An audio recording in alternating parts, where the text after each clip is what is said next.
First మనం import చేసుకున్న వీడియోస్‌ని అన్ని సెలెక్ట్ చేసుకొని, రైట్ క్లిక్ చేసి ఇక్కడ మనకి స్పీడ్ అండ్ డ్యూరేషన్ ఉంది కదా! సెలెక్ట్ చేసుకొని, ఇక్కడ మనకి అన్లింక్ అనేది చేసేసుకోవాలి.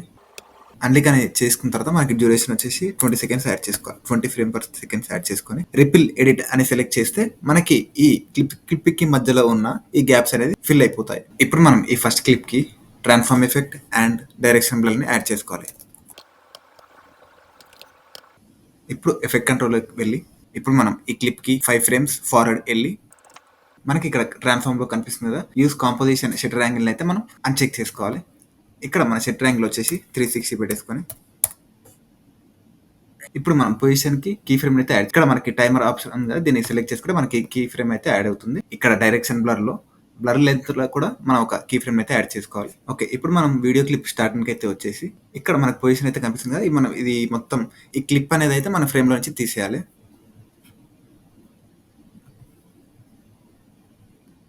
మొత్తం ప్లెయిన్ బ్లాక్ వచ్చేంత వరకు మనం డ్రాగ్ చేసుకోవాలి. ఇక్కడ ఇది సెలెక్ట్ చేసుకొని బ్లర్ లెంగ్త్ వచ్చేసి కూడా 20 సెలెక్ట్ చేసుకోవాలి. ఒకసారి ప్లే చేసి చూద్దాం. ఇప్పుడు మనం ఈ ఎఫెక్ట్ కంట్రోల్‌లో వచ్చేసి ట్రాన్స్ఫార్మ్ అండ్ డైరెక్షన్ బ్లర్‌ని అయితే 2 సెలెక్ట్ చేసుకొని, కాపీ చేసేసుకొని మిగతా క్లిప్స్‌కి యాడ్ చేసుకుంటే సరిపోతుంది.